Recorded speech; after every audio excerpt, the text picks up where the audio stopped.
The snow fell in sheets so thick that Corporal Rachel Hayes could barely see 30 meters ahead. Each flake that touched her face melted instantly, mixing with the cold sweat already beating along her brow. The Hindu Kush mountains of eastern Afghanistan swallowed sound the way they swallowed light, completely, mercilessly, without apology. Rachel adjusted the IFAK strapped to her left thigh and tried to control her breathing. 3 months out of combat medic training at Fort Sam Houston.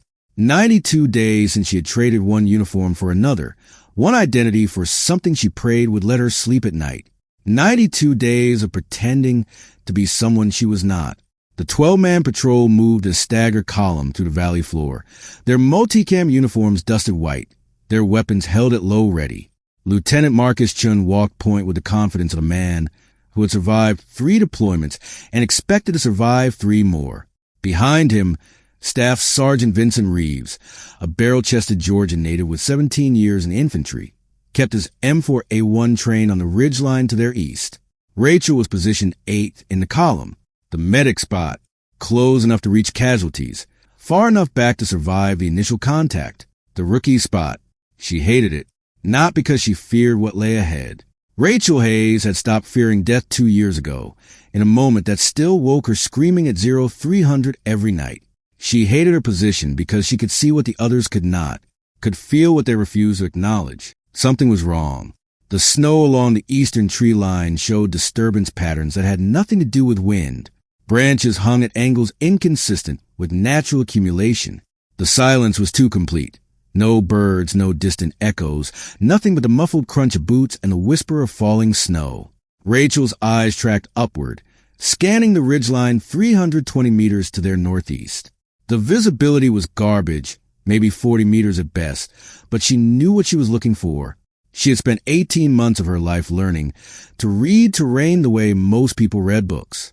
A flash of movement, brief, almost imperceptible. Her stomach dropped. "Lieutenant," she said into her throat mic, her voice barely above a whisper. "We need to stop." Marcus Chin did not stop, did not even slow down. His response came back flat and dismissive. "Stay in your lane, Corporal. Watch the medkit, not the mountains. If that opening hooked you, trust me, this story only gets more intense." Subscribe now for more real stories of courage and hit that notification bell. Now, let me show you what happened next and why this rookie medic was about to shatter everything they thought they knew about her. Rachel clenched her jaw. She wanted to scream, wanted to grab Chin by his plate carrier and force him to see what she saw. But she was a combat medic now. A 3-month cherry who had never seen a firefight. Why would anyone listen to her? Specialist Derek Hoffman walked 2 positions ahead of her, his saw cradled against his chest. He was 20 years old, fresh-faced, still sending letters home to his mother in Wisconsin. Rachel had treated him for blisters last week. He had told her about his girlfriend, about the engagement ring waiting in his footlocker at Bagram. She could not let him die in this valley. "Sir," she tried again more urgently this time. "The snow displacement on the eastern ridge is wrong. Someone's been..." The first burst of automatic fire cut her off mid-sentence. The sound was distinctive. PK machine gun, 7.62 by 54 millimeters rounds tearing through the frozen air at 650 rounds per minute. Rachel hit the deck before her brain consciously registered the threat, her body moving on muscle memory she was not supposed to have. Rounds snapped overhead, close enough that she could feel the pressure waves against her helmet. The patrol scattered, soldiers diving for whatever cover existed in the open valley. Snow banks, shallow depressions, a cluster of boulders that offered minimal protection from elevated fire. Rachel rolled behind a fallen pine, her IVK already open, her eyes scanning for casualties. The ambush was textbook perfect. Overlapping fields of fire from 3 positions on the ridge, all elevated between 280 and 340 meters, with the patrol caught in a natural bottleneck where the valley narrowed to barely 60 meters wide. 9 shooters, maybe more. Suppressive fire from the PCAM on the northern position, while the riflemen on the center and southern positions took aim shots. They had chosen their kill zone with surgical precision. These were not Taliban irregulars. These were trained fighters who knew exactly what they were doing. The radio squawked static. Rachel tried to raise Firebase Phoenix, their QRF, but got nothing but white noise. Jammers. The enemy was running electronic countermeasures, which meant this was a coordinated operation with resources and planning. Contact northeast, 300 meters. Reeves bellowed. His M4 barking control burst toward the ridge. Suppressive fire. Get the lieutenant in cover. Chin was down. Not hit, just down, pressed behind a boulder that was too small to fully protect him. He was returning fire, but his shots were wild, panicked, spraying the ridgeline without accuracy or purpose. The ambush had stolen his composure, and without composure, a leader was just another target. Rachel watched Hoffman empty half a bell from his M249, the weapon's distinctive chatter drowning out everything else. He was firing too high, his tracers arcing over the enemy positions by 15 meters. No one was adjusting. No one was communicating. The patrol was doing exactly what the enemy wanted, wasting ammunition on suppressive fire that suppressed nothing while the real shooters picked them apart one by one. Private First Class Anthony Ruiz screamed. The sound cut to the chaos like a blade, high-pitched and desperate. Rachel turned in time to see him collapse into the snow, his left leg twisted at an impossible angle. Entry wound in the thigh. No exit visible. The round was still inside him, possibly lodged against his femur. Rachel was moving before she finished the assessment. She low-crawled across 12 meters of open ground, rounds cracking above her, snow spraying into her face from near misses. Her hands found Ruiz's plate carrier, and she dragged him behind a rock outcropping, her muscles burning with the effort. "You're okay," she said, her voice calm despite everything. "You're going to be okay, Ruiz. Look at me. Look at my face." His eyes were wide with shock, pupils dilated, skin already going pale. She cut away his trouser leg with trauma shears and assessed the wound. Small entry, minimal external bleeding, but the way he was presenting suggested arterial involvement.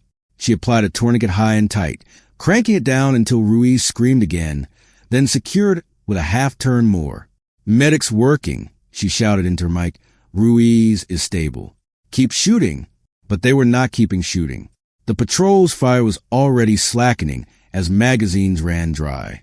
Rachel could hear the distinctive clicks of bolt catch releases, the frantic slapping of reload procedures, the cursing of men who were realizing that their basic load of 7 magazines each was not going to last. Staff Sergeant Reeves moved from his position, trying to reach a better angle on the northern PCAM. It was a smart tactical decision. Kill the machine gun, and the suppressive umbrella collapses. But the move exposed him for exactly 2.3 seconds. That was all the enemy sniper needed. The round entered Reeves' right shoulder, mushroomed through his deltoid, and exited below his scapula in a spray of crimson that painted the snow behind him. He went down hard, his weapon clattering away, his mouth opening in a silent scream that produced no sound. Rachel's world narrowed to a single point. She was 30 meters from Reeves. 30 meters of open ground with a sniper watching, waiting, probably already adjusting for her movement. The smart play was to wait, to let the patrol suppress the sniper position before attempting retrieval. Every combat medic learned this in training. You cannot treat patients if you are dead. But Rachel was not a combat medic. Not really. She was something else entirely. Something she had tried to bury so deep that it would never surface again. Something that was clawing its way out now, whether she wanted to or not. Rachel broke cover. She ran in a crouch, her path erratic, her feet finding purchase in snow that should have made her slip. The sniper fired once. The round passed close enough that she felt the heat against her left ear. But she did not stop. She reached Reeves in 6 seconds, hooked her hands under his arms, and dragged him backward toward a shallow depression that offered marginally better cover. "Stay with me, Staff Sergeant," she said, her hands already working. "I'm going to pack this wound. It's going to hurt." Reeves grabbed her wrist with his left hand, his grip still strong despite the blood loss. His eyes met hers, and in that moment, he saw something he should not have seen. A recognition, a knowing. "Who the hell are you?" he rasped. Rachel did not answer. She packed the wound with combat gauze, applied pressure, and started in 4-line with hands so steady they could belong to a statue. Reeves watched her work, watched the economy of motion, the precision that had nothing to do with 3 months of medic training, and everything to do with years of operating in environments exactly like this one. The firefight continued around them, but Rachel's mind was already somewhere else.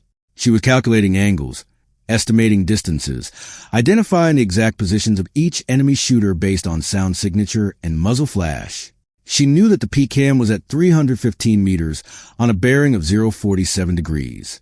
She knew that the sniper was 340 meters at 038 degrees, probably using a Dragunov SVD with a PSO-1 scope. She knew that the remaining riflemen, 7 of them, were distributed across a 120-meter front, with the densest concentration on the southern position.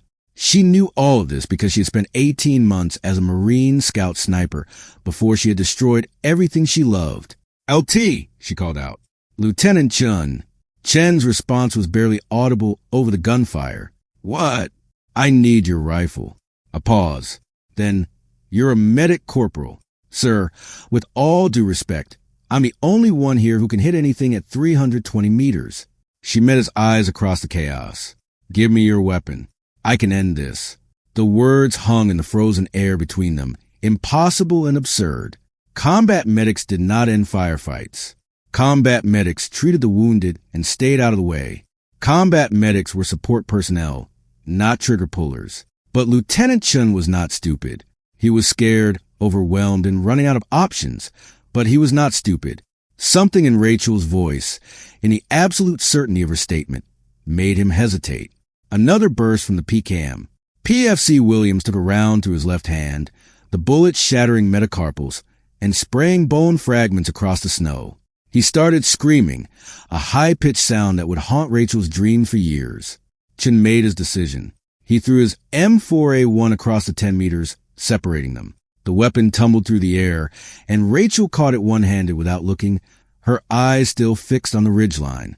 The motion was smooth, practiced, utterly natural. It was also completely impossible for a 3-month medic to perform.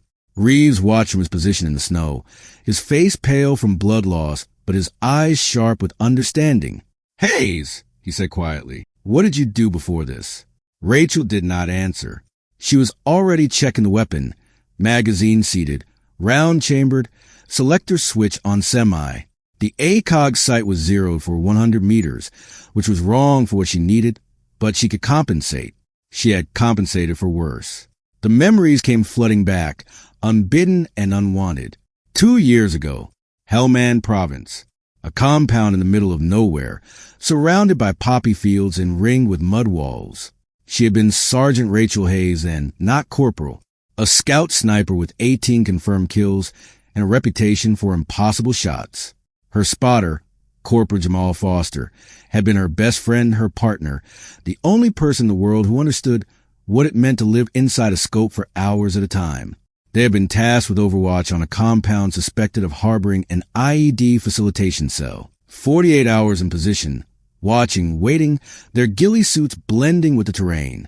On the second night, Rachel had identified a target, military-age male, carrying what appeared to be an AK-47, moving between buildings with tactical awareness. She had taken the shot. The round had traveled 847 meters in 1.1 seconds, driven by 168 grains of precision-loaded match ammunition. It had entered the target's center mass and dropped him instantly.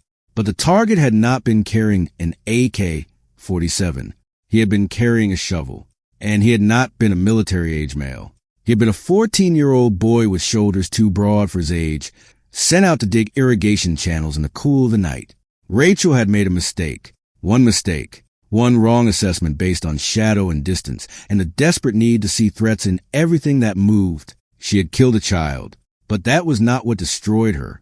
What destroyed her happened 37 minutes later, when the actual insurgents had identified their position from a muzzle flash and launched a counter-sniper operation. Jamal had died protecting her, taking 3 rounds meant for her chest while she was still frozen with horror at what she had done. She had requested transfer the next day, left the sniper community, retrained as a combat medic because she needed to save lives, not take them. Needed to find some way to balance the scales that would never truly balance. And now she was here, in another valley, holding another rifle, about to do the one thing she had sworn she would never do again. "Hayes!" Chen's voice cut through her memories. "Whatever you could do it now. We're almost black on ammo." Rachel exhaled. She let the memories go. Not forever, But for now, she had 11 soldiers depending on her, and 3 of them were already wounded. The math was simple. If she did not act, they would all die in this valley. She rose to a crouch, using the rock outcropping as a shooting platform. The ACOG site filled with white, snow and trees and suggestion of movement on the ridge. She found the northern position first, where the PKM was still hammering away. The gunner was partially exposed, confident in the suppressive umbrella he was providing. Rachel adjusted for elevation. 315 meters, target at approximately 45 degrees above her position. Cold air meant the round would fly flatter. She added 2 clicks at elevation and 1 click of windage for the crosswind she could feel against her left cheek. She took a breath, let half of it out, held. The trigger broke clean at exactly 4.8 pounds. The M4A1 barked once, and 315 meters away, the PKM fell silent. The effect was immediate. Without the machine gun suppressive fire, the enemy riflemen were exposed. Rachel shifted her point of aim, finding the sniper position. The Dragunov shooter was good. He had already moved after taking his last shot, but not good enough. She caught a glimpse of movement behind a fallen log and sent 3 rounds in a tight group that tore through the rotten wood and the flesh behind it. 7 shooters remaining. Rachel worked the ridgeline methodically, each trigger pull precisely controlled. Private First Class Marcus Williams was still screaming about his hand. The sound was distracting, and Rachel needed to focus. She fired twice more, dropping a rifleman who had risen to relocate. 6 shooters remaining. Hayes is actually hitting them. Someone shouted. Specialist Chun, no relation to the lieutenant, positioned behind a snowbank to her right. She's actually dropping these bastards. Rachel did not acknowledge the comment. Her world had shrunk to the dimensions of her ACOG sight, the crosshairs floating over targets that materialized and disappeared in the swirling snow. She was operating on instinct now, the same instinct that made her one of the best snipers in the Marine Corps before it had made her a murderer. The enemy was adapting. The remaining 6 shooters were using better cover, exposing themselves for only fractions of seconds. They had realized that someone down in the valley could actually shoot, and they were adjusting accordingly. Rachel ejected her magazine. 3 rounds remaining, and slapped in a fresh one from Chen's vest. 28 rounds. She needed to make them count. LT, she called out. I've suppressed their main positions. We have maybe 90 seconds before they reorganize. We need to move. Chen stared at her like she had grown a second head. Move where? We're pinned. There's a ravine 40 meters to our southwest. I saw it on the approach, deep enough to provide cover, and it runs parallel to the ridge for at least 200 meters. We can use it to break contact. How do you know? Because I was paying attention, sir. Rachel's voice was sharper than she intended. I know this terrain. I know how to read it. And I know that if we stay here, we're all going to die. Now give the order or I will.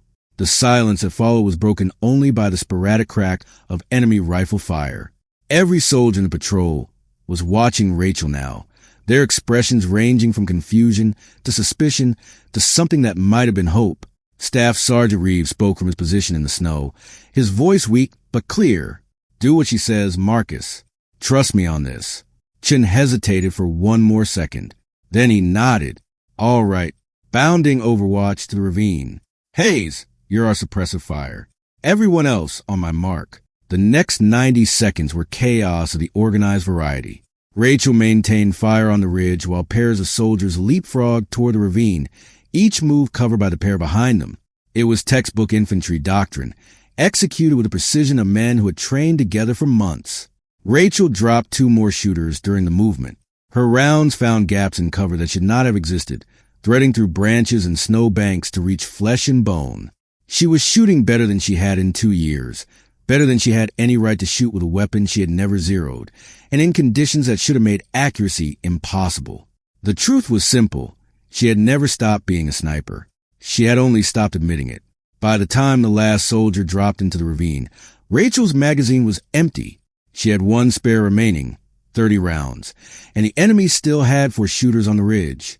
The math was not good. Move, she shouted, dropping into the ravine herself. The depression was deeper than she had hoped, nearly 3 meters of cover, with a frozen stream bed at the bottom that provided relatively stable footing. Southwest, follow the ravine. Don't stop for anything. The patrol moved. Reeves was being carried between Chun and Specialist Hoffman, his face gray with blood loss. Ruiz was hobbling on his own, his tourniquet-wrapped leg dragging. Williams clutched his shattered hand against his chest, tears streaming down his face. Rachel took rear security. Behind them, the enemy was reorganizing. She could hear shouting in Pashto, orders, recriminations, the anger of men who had lost half their force to a single shooter. They would pursue. Of course they would pursue. Pride demanded it. The ravine curved west after 150 meters, taking them out of the enemy's direct line of sight. Rachel called a halt, her breath misting in the frozen air. Ruiz, Williams, moved to the center of the formation. I need to check your wounds. Both men complied without question. Rachel worked quickly, assessing Ruiz's tourniquet, still secure, limb viable, need for conversion to a pressure dresser within 2 hours, and Williams' hand multiple fracture, arterial bleeding control by direct pressure, non-life-threatening but career-ending. You'll both live, she said flatly. Move when you're told to move. Stop when you're told to stop. Don't slow us down. Ruiz nodded. Williams just stared at her with eyes that had seen too much in the last 10 minutes. Lieutenant Chen appeared at her shoulder. His face was streaked with grime and snow, and his eyes held a question that he did not know how to ask. Hayes, he said quietly, we need to talk. Later. Right now, we need to keep moving. The enemy will pursue. How many are left? 4 confirmed. Possibly more if they had a reserve element we didn't see. Rachel checked her rifle's action, ensuring it was clear of debris. They're going to flank us. Try to get ahead and set up another ambush. We need to move faster than they expect. Chen studied her for a long moment. Who are you? The question hung in the air between them, weighted with everything that had happened in the last 30 minutes. Rachel met his eyes and saw the confusion there, the desperate need for answers that would make sense of the impossible. I'm your medic, she said. That's all you need to know right now. That's not, sir. Rachel's voice hardened. I know you have questions. I know this doesn't make sense. But right now, we have wounded soldiers, minimal ammunition, and enemy force that wants to kill us all. The questions can wait. Our survival cannot. Chen opened his mouth to argue, then closed it. He was a good officer, frustrated, out of his depth, but ultimately intelligent enough to recognize that Rachel was the only reason any of them were still breathing. Fine, he said. What's our play? Rachel pulled a laminated map from Chen's assault pack and studied the terrain. The ravine they were in ran southwest for approximately 800 meters before opening into a wider valley. From there, they had 2 options. Continue southwest to a road that might offer vehicle extraction, or turn northwest to a higher ground that would give them a defensive advantage but also trap them. We make the road, she said. Firebase Phoenix is 18 clicks northeast. If we can raise them on the radio once we're clear of the jamming, they can vector in QRF or air support. The jamming is short range. Those handheld jammers the enemy was using have an effective radius of maybe 500 meters. Once we put distance between us and the ambush site, comms should come back. Chen nodded slowly. And the pursuit? I'll handle it. The words came out flat, certain, almost casual. Chen stared at her. You'll handle it? Hayes, there are at least 4 armed hostiles behind us. You're one person with 30 rounds. 28 rounds, Rachel corrected. And they're not going to be behind us for long. They're going to try to flank, loop around through the eastern draws and get ahead of us. That's what I would do. So what's your plan? Rachel was quiet for a moment. When she spoke, her voice was different, colder, more detached. The voice of someone who had made these calculations before. I'm going to let them think they've outmaneuvered us. Then I'm going to kill them.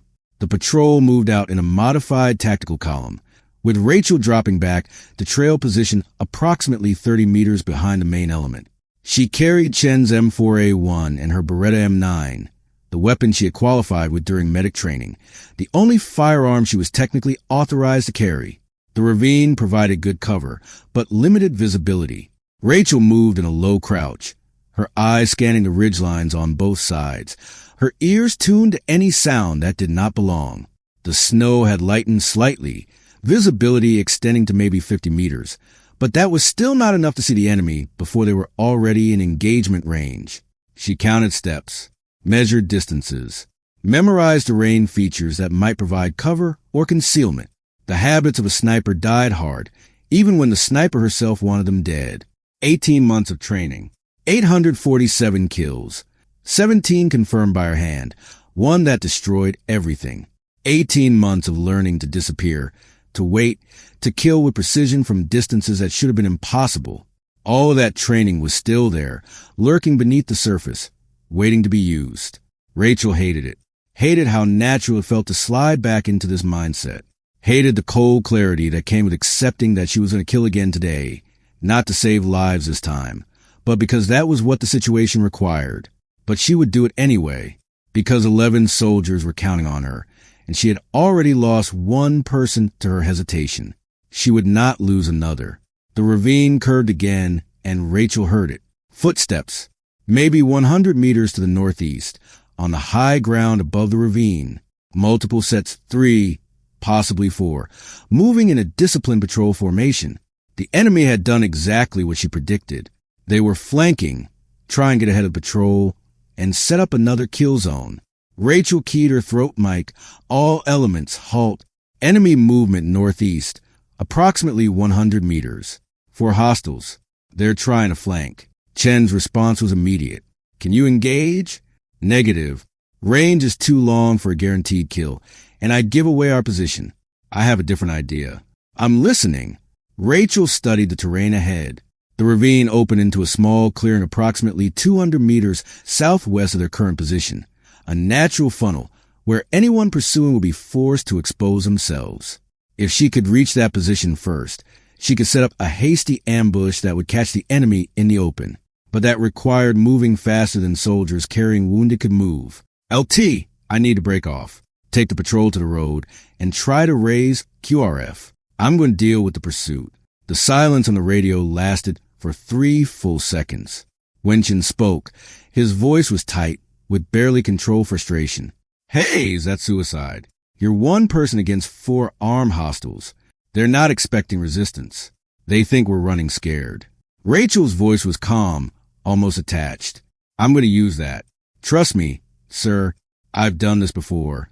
Another pause. Then quietly, what exactly did you do before you were a medic, Hayes? I was someone else. Rachel ejected her magazine, checked the round count, 28, and reseated it. Get the wounded to safety. Lieutenant, I'll catch up. She cut the radio before Chen could argue further. Then she moved. The terrain east of the ravine rose sharply, a series of rocky outcroppings and snow-covered ledges that provided excellent concealment. Rachel climbed quickly, her boots finding purchase on surfaces that should have been slick and treacherous. The cold bit at her exposed skin, but she ignored it. Cold was just information. Temperature, wind speed, humidity, data to be processed and incorporated into her calculations. She reached a position 70 meters above the ravine floor in under 4 minutes. From here, she could see the clearing where the ravine opened up, and beyond it, the slopes where the enemy would emerge if they were moving on the trajectory she predicted. Rachel settled into a prone position behind a snow-covered boulder. The M4A1 felt natural in her hands. Too natural, like reuniting with a part of herself she had tried to amputate. She slowed her breathing, let her heart rate drop, and waited. The enemy appeared 6 minutes later. For figures in mismatched winter clothing, carrying AK pattern rifles, and moving in a loose wedge formation. They were good, disciplined enough to maintain spacing, experienced enough to check their flanks, but they were not as good as Rachel. They were operating on assumptions that their quarry was fleeing, that no one would be watching, that the ambush had broken the Americans' will to fight. They were wrong. Rachel tracked the lead fighter as he entered the clearing.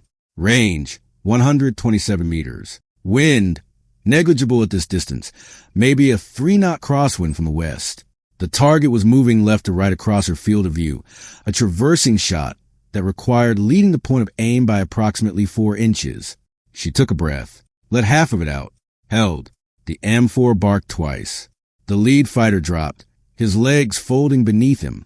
The second fighter was already reacting, spinning toward the sound of the shots, but Rachel had anticipated this. Her third round caught him in the chest before he completed the turn. 2 down, 2 remaining. The surviving fighter scattered, diving for cover behind rocks and fallen trees. They were good. Instead of freezing, they had immediately sought concealment and were now trying to locate her position. One of them began firing in her general direction, rounds snapping through the branches above her head. Rachel did not move. Movement would give her away. Instead, she waited, her scope tracking the edge of a boulder approximately 60 meters distant. The third fighter would emerge from behind it eventually. They always did. And when he did, she would be ready. 37 seconds passed. The firing stopped. The silence was almost absolute, broken only by the whisper of falling snow. Then movement. The third fighter broke cover, sprinting for a better position. It was a smart move. Staying in place would have been death, but the execution was flawed. He moved too fast, sacrificing stealth for speed, and Rachel tracked him easily. One shot. Center mass. He went down in the snow and did not move. 3 down. 1 remaining. The final fighter was smarter than his companions. He stayed in cover, refusing to expose himself, probably trying to work out her position from the angle of her shots. Rachel could wait him out. Eventually, he would have to move, but she did not have that kind of time. The patrol was still vulnerable, and every minute she spent here was a minute the enemy could use to call in reinforcements. She needed to flush him out. Rachel ejected her magazine and counted the rounds. 12 remaining. Not enough to sustain a protracted firefight, but enough for what she had in mind. She fired 3 rounds rapid into the snowbank to the fighter's left, then immediately shifted her aim to his right and fired 3 more. The effect was designed to simulate multiple shooters, to make him believe he was surrounded. It was a gamble. If he was experienced enough to read the muzzle signatures, he would know it was a single weapon, but it was the best option she had. The fighter broke cover. He ran east, away from the ravine, away from Rachel's position, not toward a tactical objective, but in simple flight. The ambush on the ambushers had broken his nerve, the same way his ambush had been designed to break the Americans' nerve. Rachel let him go. She could have taken the shot. At 140 meters, with a stationary target, she would have hit him 9 times out of 10. But she was not a sniper anymore. She was a medic who had done what was necessary to protect her patients, and what was necessary did not include killing a fleeing man. She keyed her throat mic, all clear, pursuit element neutralized. 3 down, 1 fled east. I'm moving to rejoin. Chen's response was delayed, probably by shock. Hayes, status? Unhurt. 21 rounds remaining. ETA to your position is approximately 8 minutes. Copy. Another pause. Hayes, we need to. Later, sir. Let's get out of this valley first. Rachel descended from her overwatch position and began moving southwest, paralleling the ravine. The snow was falling harder now, visibility dropping to maybe 30 meters. Somewhere behind her, the surviving enemy fighter was probably running for his life, desperate to report what had happened to whoever was commanding this operation. Let him run. By the time he reached anyone, the patrol would be long gone. She caught up to the main element 12 minutes later, emerging from the tree line like a ghost. Several soldiers raised weapons at her approach, their nerves frayed by the morning's chaos, but they lowered them as soon as they recognized her face. Medic's back, someone muttered. The word dripped with irony. Rachel ignored the comment. She moved directly to Reeves, who was propped against a fallen tree, his face gray and his breathing shallow. The packed wound on his shoulder had held, but the blood loss was taking its toll. Without proper medical evacuation, he would go into shock within the hour. How's your pain? Staff Sergeant? She asked, checking his pupils with penlight. Been better, Reeves rasped. Been a lot worse, too. He grabbed her wrist with his good hand, his grip surprisingly strong. Hayes, those shots back there, that wasn't medic training. That was scout sniper work. Rachel met his eyes. Does it matter? It does to me. She was quiet for a moment.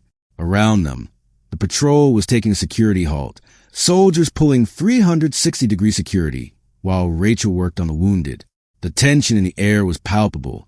11 people who had just survived an ambush that should have killed them all, now looking at the 22-year-old medic who had somehow turned the tide. I used to be someone else, Rachel said finally.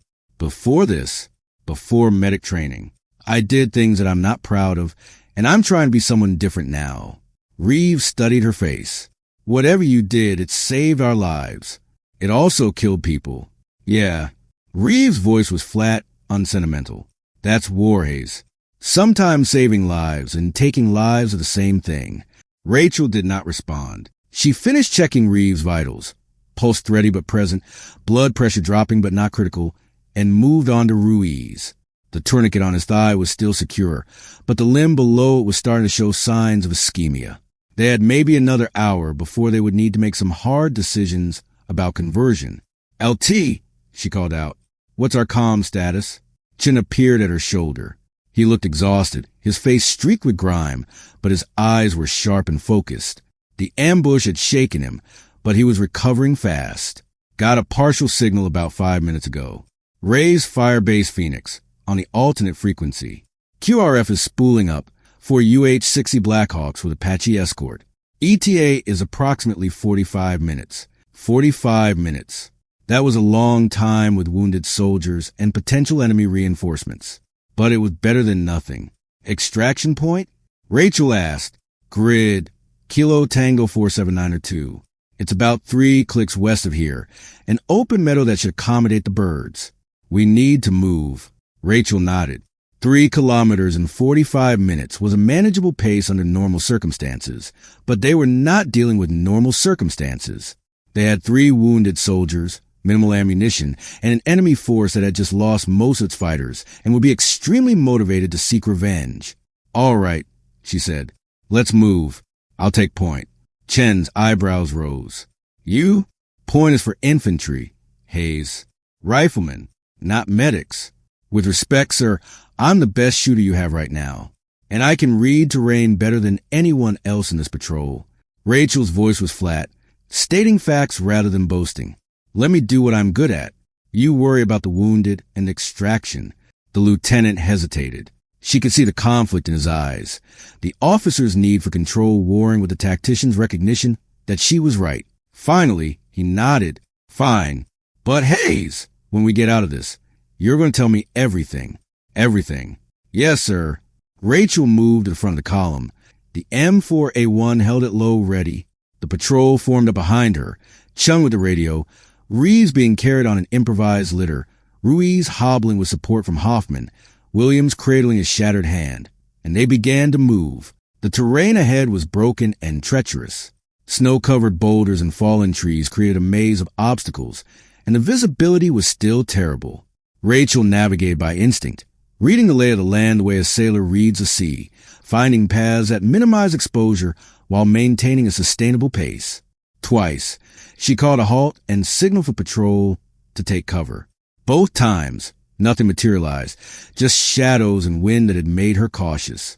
But the third time she raised her fist, she knew it was different. Movement. Dead ahead, maybe 80 meters. Multiple figures, low to the ground, using the terrain for concealment. They were being stalked. Rachel dropped to a knee and pulled Chin in close, her voice barely a whisper. Contact front. Multiple hostiles. 80 meters, maybe less. They're trying to get ahead of us again. Chen's face went pale. How many? Hard to tell. For at least. Maybe more. Rachel scanned the terrain, her mind racing through possibilities. They must have had a reserve element. Reinforcements that were waiting for the ambush to finish. When their people didn't report in, they came looking. Can we go around? Rachel shook her head.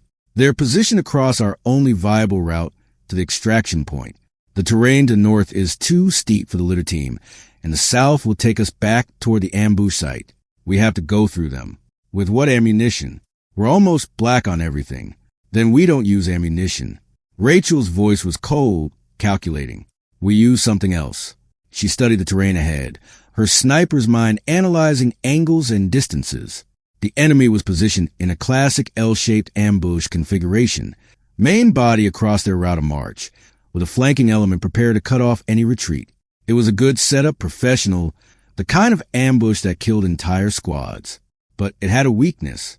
The main body was positioned behind a low ridge that provided excellent cover from direct fire. However, the ridge was not continuous. It had gaps, places where snowmelt had carved channels through the rock. Those gaps would force the enemy to distribute their forces, creating individual fighting positions rather than a unified line. Individual positions meant individual targets. And individual targets could be drawn out. "Lieutenant," Rachel said, "I need you to trust me. Completely. No questions, no hesitation." Chin met her eyes.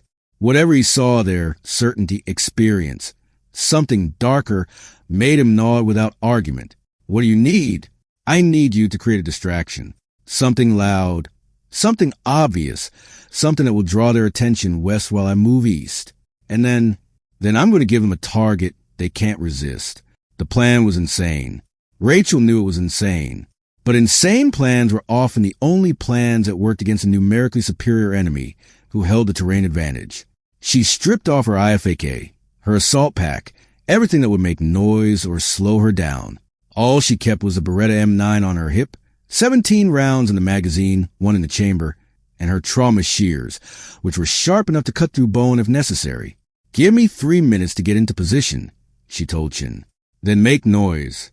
Shoot, shout, throw rocks, whatever draws their attention. When they're looking west, I'll move in from the east and start taking them from behind. With a pistol? Against 4 or more hostiles with rifles. Not with a pistol." Rachel's smile was thin and humorless.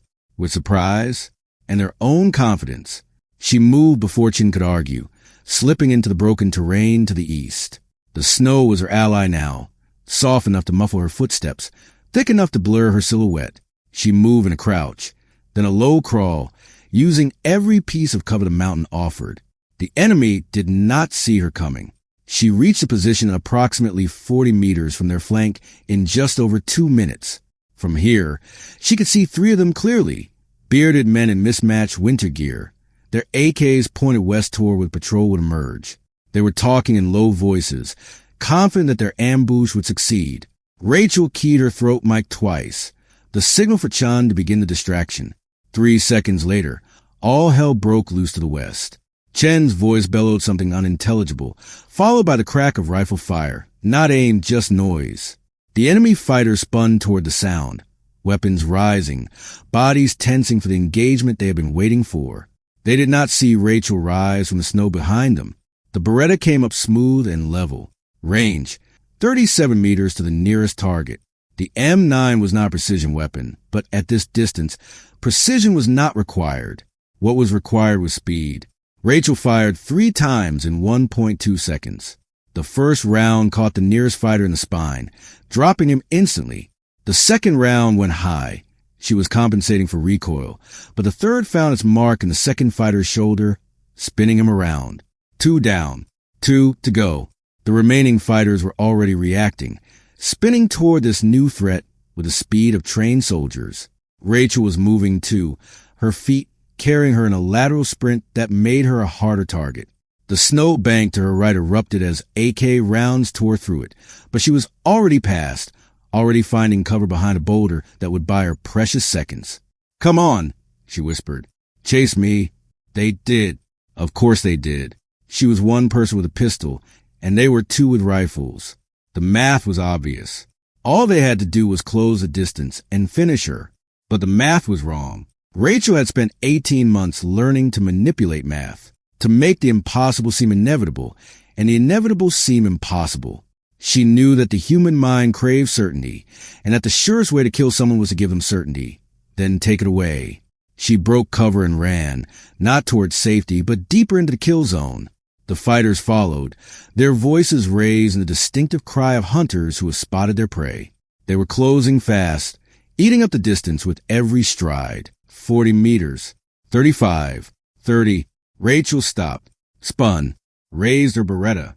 The lead fighter was mid-stride when her first round caught him in the center chest. He went down like a marionette with its strings cut, his rifle clattering away into the snow. The second fighter tried to stop, tried to bring his weapon up, but momentum was working against him. Rachel fired twice more. Both rounds hit. 4 hostiles down. 13 rounds remaining. She held her position, scanning for additional threats. The ridge was quiet now, the only sound a moan of wind through the peaks. After 30 seconds, she keyed her mic. All clear. 4 down. Move up. Chen's voice came back, tight with barely controlled emotion. "You're insane, Hayes. You know that, right?" "So I've been told, sir. Get the patrol moving. We have an extraction to make." The next hour was a blur of frozen terrain and desperate movement. Rachel maintained point, guiding the patrol through terrain that seemed designed to kill them. Steep grades, hidden crevasses, snow so deep it swallowed soldiers to their waists. Twice, they had to stop for medical checks. And twice, Rachel found herself fighting the urge to push harder, to move faster, to leave the wounded behind. She would not do that. She could not do that. The whole point of becoming a medic had been to save lives, not sacrifice them for tactical convenience.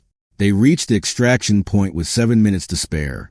The meadow was exactly as described, an open clearing approximately 200 meters across, ringed by evergreens and bordered by a frozen stream. The snow here was undisturbed, pristine, untouched by the violence that had marked their morning. Rachel scanned the tree lines with binoculars she had borrowed from Hoffman, checking for any sign of pursuit. Nothing. For the first time since the ambush began, they were alone. Pop smoke, she told Chun. Red for extraction, green for clear. Chun complied, pulling the pin on a smoke grenade and tossing it into the center of the clearing.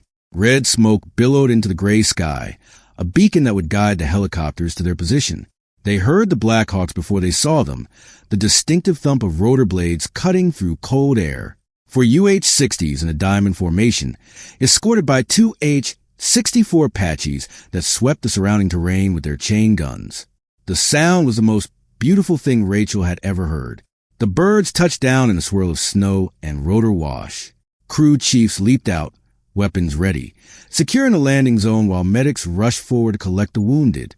Rachel watched them work. She watched Reeves lifted onto a litter, his face gray but his eyes still sharp. She watched Ruiz help toward the nearest bird, his leg dragging but his spirit unbroken. She watched Williams cradling his shattered hand, tears of relief streaming down his face. She had done this. She had saved them, not through medicine, not directly, but through the other thing, the thing she had tried to leave behind. Lieutenant Chin appeared at her shoulder. His face was unreadable. "Hayes," he said quietly, "we need to talk about who you really are." The debrief took place in a plywood building at Firebase Phoenix, with Rachel sitting across a folding table from three officers, Lieutenant Chun, Captain Angela Morrison from S-2 Intelligence, and Major David Walters, the battalion executive officer. The room smelled like coffee and sweat, and the unique chemical signature of military fluorescent lighting. Rachel told them everything. She told them about Fort Benning and Scout Sniper School, about Hellman Province and the compound, and the shot that had killed a 14-year-old boy, about Jamal Foster dying to protect her, his blood soaking into sand that had seen too much blood already, about the transfer, the retraining, the desperate attempt to become someone who saved lives instead of taking them. When she finished, silence filled the room. Captain Morrison was reviewing something on her tablet, probably Rachel's service record, the classified portions that a combat medic corporal should never have had. "Your skills saved 11 soldiers today," Morrison said finally. "That's not nothing, Corporal. I also killed 6 people." Rachel's voice was flat. "Maybe 7. Who were trying to kill you first?" Major Walters leaned forward, his elbows on the table. "Hayes, let me be clear about something. What happened in that valley today was not a failure. It was not a violation of your oath as a medic. It was combat. Messy, brutal, necessary combat. I wanted to leave all of this behind. I know." Walter's voice softened. "But maybe leaving it behind isn't the answer. Maybe the answer is using it better." Rachel looked up. "What do you mean?" Morrison set down her tablet. "Command has been reviewing your performance.